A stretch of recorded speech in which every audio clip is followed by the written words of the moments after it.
Hello guys, तो आप सब कैसे हैं। बड़े दिन बाद लगभग 4 साल हो गए हैं। अब इसके बाद मैं वीडियो बनाना स्टार्ट किया हूँ दोबारा।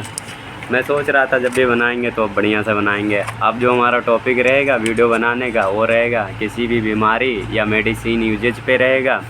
अब मान लो मेडिसिन यूजेज पे रहेगा तो वो कौन सी बीमारी पे कौन सी मेडिसिनें दे सकते हैं और कौन सा बीमारी है आपको तो कौन सी मेडिसिन नहीं देनी चाहिए, और जो मेडिसिन है उसको हम कैसे यूज करेंगे और उसके यूजेज क्या हैं, कौन सी बीमारी वो ठीक करेगा।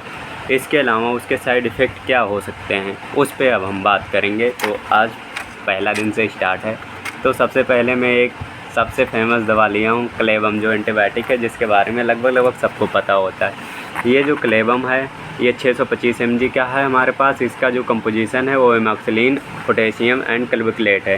ठीक, अब इसका जो मेन यूज होता है लगभग सबसे ज़्यादा जो यूज करते हैं, जैसे कि सर्जरी हुआ है या कहीं घाव है, जैसे कि फोड़ा वगैरह होता है वहाँ पे यूज कराते हैं, या पस वगैरह बना रहता है जिसको मवाद बोलते हैं उसमें यूज करते हैं। तो ये पस को सुखाने का काम करता है। कहीं पे घाव है तो उसको सुखाने का काम करता है। और जैसे कि अगर मान लो कहीं पे घाव पे रेडनेस है तो उस इन्फेक्शन को कम करता है मेनली। वहाँ पे बैक्टीरिया जब किल होंगे तो ऑटोमेटिक क्या हो जाता है, अपने आप से जो हमारे इन्फेक्शन रहते हैं वो कम होने लगते हैं। अब देख लो जैसे कि इसके अलावा अदर यूजेज क्या हमारे, जैसे कि अदर यूजेज में आ जाता है हमारा रिस्पिरेटरी वाले में। जैसे कि मान लो किसी को खांसी हो रखी है तो खांसी में भी बढ़िया काम करता है ये क्लेबम जो है, ये 625 mg वाले। ये खांसी में भी बढ़िया काम करता है, चाहे वो सूखी खांसी हो या गीले, खांसी को सही करने में बहुत मदद करता है, क्योंकि जो बैक्टीरिया रहते हैं उनको किल करने में मदद करता है ये। कुछ बैक्टीरिया होते हैं जिस पे ये नहीं काम कर पाता है तो उसके लिए क्या होते हैं हमारे एजिथ्रोमाइसिन होते हैं, वहाँ पे वो काम करते हैं। ठीक, अब देखो जैसे इसका हमारा ज़्यादा यूज करने से हमारे क्या हो सकते हैं नुकसान। जैसे कि मान लो ये एंटीबायोटिक है, कोई भी दवाई रहते हैं जो भी हमारे, चाहे वो IV लें, जैसे कि इंजेक्शन फॉर्म में ले रहे हैं या टेबलेट फॉर्म में ले रहे हैं, वो जाएगा डाइजेस्ट होने के बाद में। अगर हम टेबलेट खा रहे हैं तो डाइजेशन होने के बाद में ब्लड में जाता है, ब्लड के थ्रू से हमारे किडनी में जाता है, किडनी से फिल्ट्रेट होता है, उसके बाद में अपनी दवाई जो भी रहता है वो अपना काम करता है। वैसे इंजेक्शन क्या रहता है, डायरेक्ट ब्लड में चला जाता है या मांस में, वहाँ से डायरेक्ट वो फिर ब्लड में जाएगा।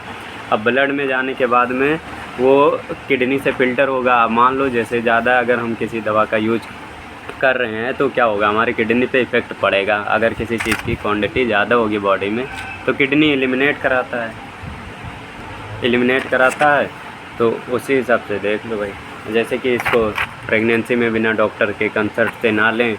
इसके अलावा जैसे कि मान लो किसी की किडनी फेल्योर है या लीवर डिस्टर्ब है ज़्यादा, तो उस समय ये मेडिसिन नहीं लेना चाहिए। ये 3-4 बीमारियां हैं जो कि सबके कंट्राइंडिकेशन होते हैं, बिना डॉक्टर के नहीं लेनी चाहिए।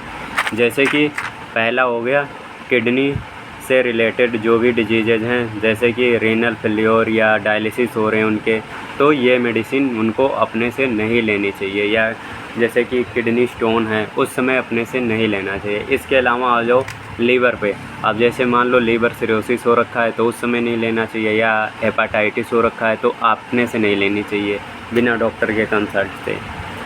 इसके अलावा जैसे कि मान लो कोई डायबिटिक पेशेंट है तो उस समय नहीं लेनी चाहिए। कोई रिस्पिरेटरी वाले पेशेंट हैं तो बिना डॉक्टर के, जैसे कि TB वगैरह हो गया, तो इन सब में सीरियस वाले कंडीशन में नहीं लेनी चाहिए। अब इसके अलावा है जो इसका यूज हम मैक्सिमम कितने टाइम कर सकते हैं, इसका यूज जो है हम 3 टाइम यूज करते हैं। जैसे 8-8 घंटा अल्टरनेट करके यूज करते हैं, 8 घंटा फिर 8 घंटा फिर 8 घंटे।